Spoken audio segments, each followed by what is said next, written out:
Bismillah. Baik. Ustaz, apakah wanita yang sedang haid atau berhalangan boleh masuk masjid ikut ta'lim atau belajar Al-Quran di masjid, dan apakah boleh memegang mushafnya dan membacanya? Baik.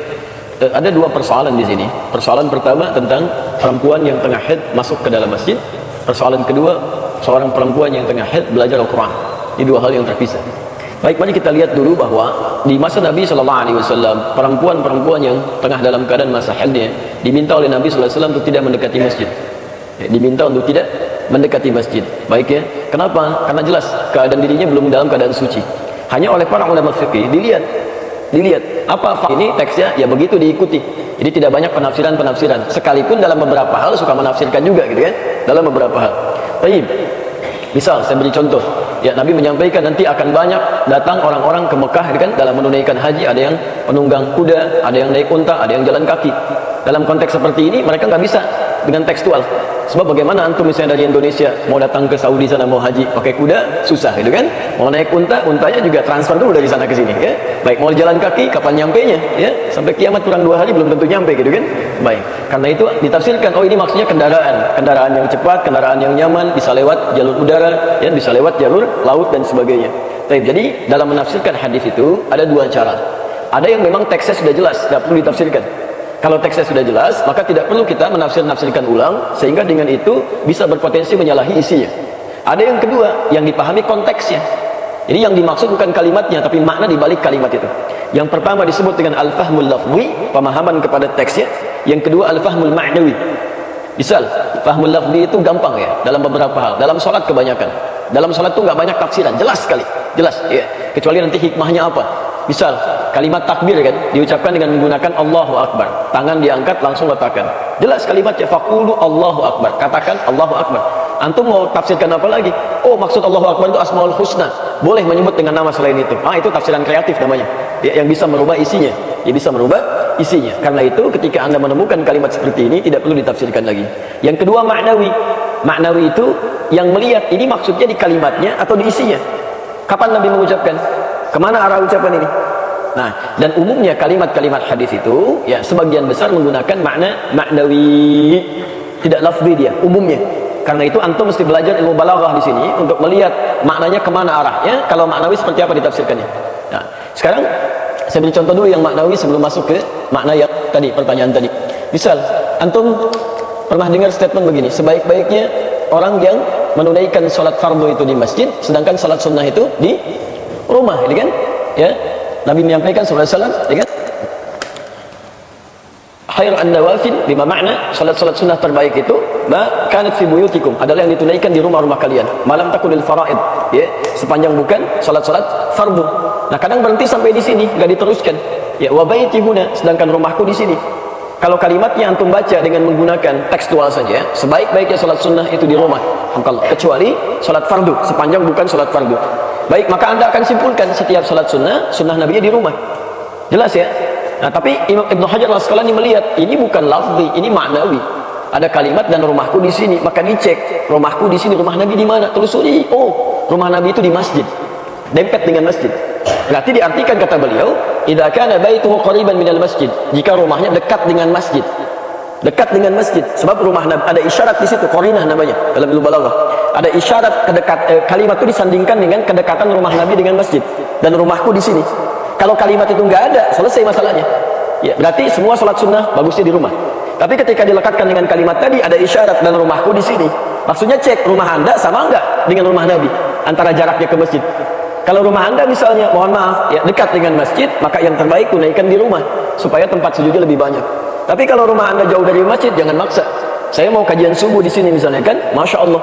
Mau kajian subuh di sini, tiba-tiba sholat sunnah qabliyahnya di Bekasi ya, masya Allah. Belum nyampe ke sininya kapan? Belum jadwal pesawat dan sebagainya, nggak akan nyambung. Sama antum dari metro, mau kajian ke sini, ya ke Kota Bandar Lampung misalnya. Antum tinggal di metro, berapa lama dari metro ke sini?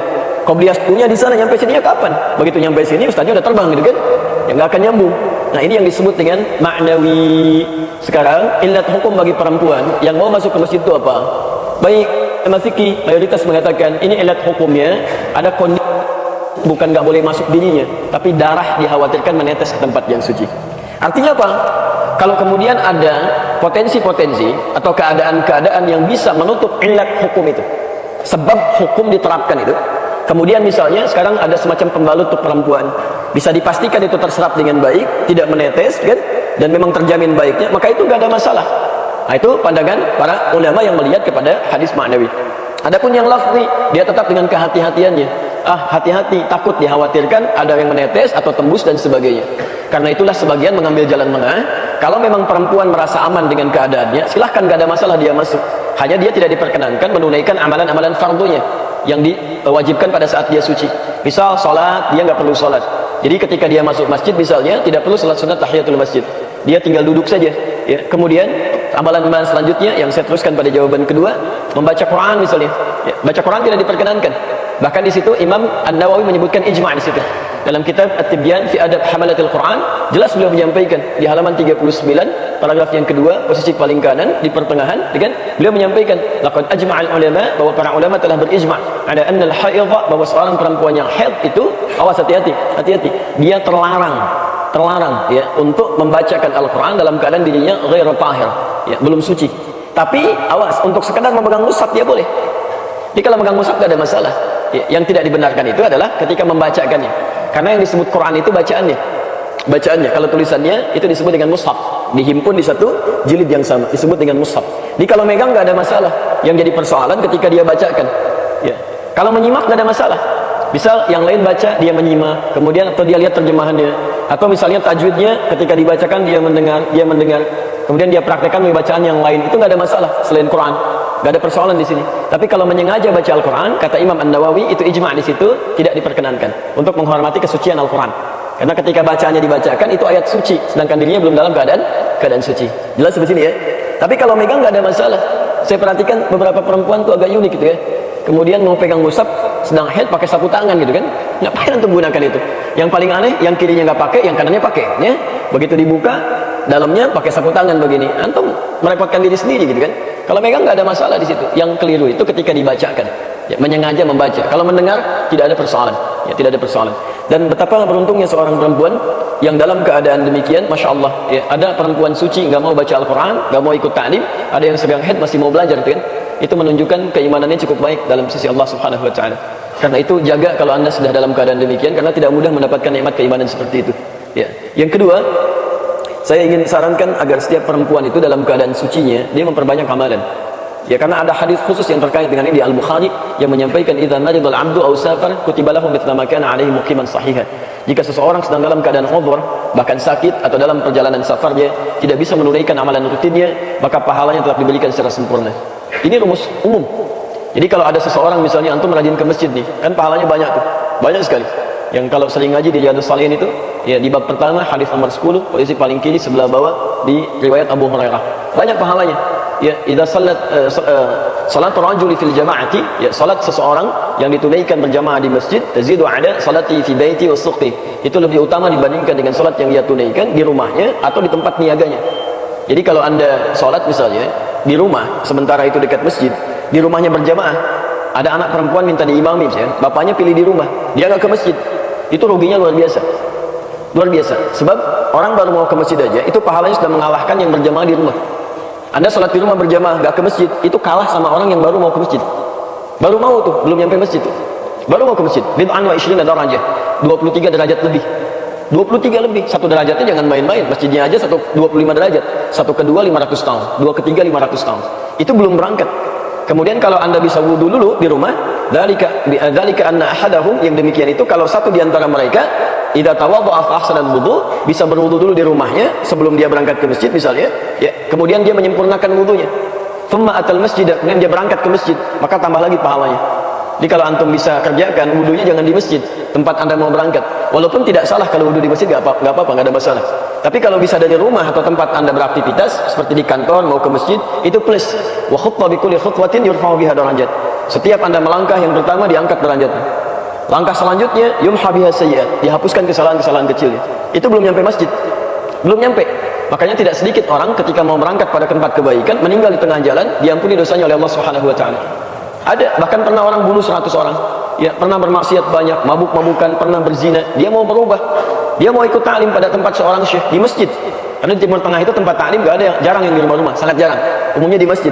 Begitu dia mau berangkat, ya, kemudian dia bertobat kepada Allah, ya, di jalan dia berangkat, di pertengahan dia meninggal. Ya, belum nyampe ke sana sampai turun ayat di sini mengisahkan di zaman Nabi Muhammad SAW. Ya, dakhalal jannah, masuk surga dia. Ya, Quran surah ke-4 An-Nisa ayat 100, posisi paling kiri sebelah bawah. Wa may yakhruj min baitihi muhajiran ila Allah wa rasuli thumma yudrikul maut faqad waqa'a ajruhu 'ala Allah.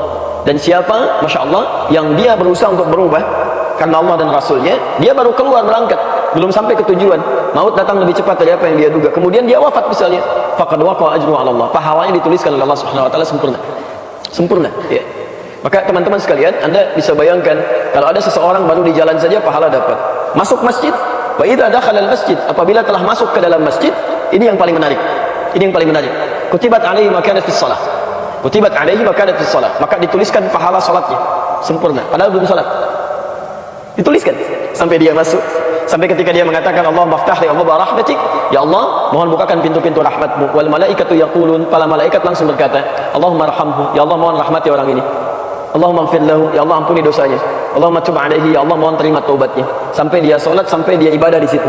Sepanjang malam yu'dhi au yuhdits, sepanjang dia tidak merusak amalnya dengan perbuatan tercela atau sengaja membatalkan wudunya, semua diberikan. Nah sekarang ada pria misalnya yang biasa ke masjid, qadarullah sakit, ya, kakinya sakit, nggak bisa dipaksa ke masjid. Idza maridal abdu, berlaku hadits ini. Ketika dia nggak bisa ke masjid, Masya Allah, dia sholat di rumahnya pun pahala semua itu karena sebelumnya sering ke masjid, konsisten ke masjid. Ya Masya Allah, walaupun dia sholat di rumahnya, pahalanya dituliskan serupa dengan ke masjid. Apalagi perempuan yang dalam sucinya dia sering menghafal Quran, dia baca Quran, dia tingkatkan amalan sunnah, dia rajin ikut ta'lim. Begitu dalam keadaan tidak sucinya, pahala-pahala itu dituliskan sekalipun dia tidak mengerjakannya. Jadi rugi kalau perempuan-perempuan dalam keadaan haidnya misalnya, maaf, ya, walaupun dia mengerjakan amalan-amalan biasa, tapi saat sucinya tidak meninggalkan amalan-amalan sunnah, maka yang seperti ini banyak pahalanya. Tapi sangat rugi kalau perempuan dalam keadaan sucinya, maaf, ya, tidak pernah meningkatkan amalan. Itu saat-saat masa haidnya dia kehilangan banyak pahala. Dan masa-masa itu kan terbatas. Kalau sudah menopause, sudah segalanya kembali lagi ke seperti biasa. Ya, jadi manfaatkan dengan baik dan semoga Allah memuliakan Anda. Ya. Nah, yang jalan tengah kedua, kalau dia merasa khawatir tadi kayak tembus dan sebagainya, dia bisa ambil area luar, tidak harus masuk ke dalam, kan? Dia ambil area luar, kan? Yang kemudian dia bisa menyimak dengan baik dan seterusnya. Dan semoga Allah Subhanahu wa taala memberikan pahala yang lebih.